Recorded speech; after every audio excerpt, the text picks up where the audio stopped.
मध्य रेल्वेच्या मुंबई विभागाकडून अभियांत्रिकी आणि देखभालीच्या कामासाठी 28 जूनला मेगा ब्लॉक घेण्यात येणार आहे.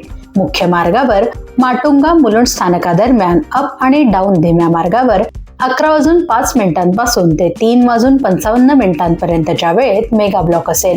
सीएसएमटीहून 10:14 ते 3:32 कालावधीत सुटणाऱ्या डाऊन धीम्या मार्गावरील लोकल माटुंगा आणि मुलुंड स्थानकादरम्यान डाऊन जलद मार्गावर वळतील. या गाड्या मुलुंड स्थानकावर पुन्हा डाऊन धीम्या मार्गावर वळतील. ठाण्यातून 11:07 ते 3:51 वेळेत सुटणाऱ्या अप धीम्या मार्गावरील लोकल मुलुंड स्थानकावर अप जलद मार्गावर वळतील. माटुंगा स्थानकात त्या अप धीम्या मार्गावर वळतील. ट्रान्स हार्बर मार्गावर ठाणे आणि वाशी नेरूळ स्थानकादरम्यान 11:10 ते 4:10 वेळेत ब्लॉक असणार आहे.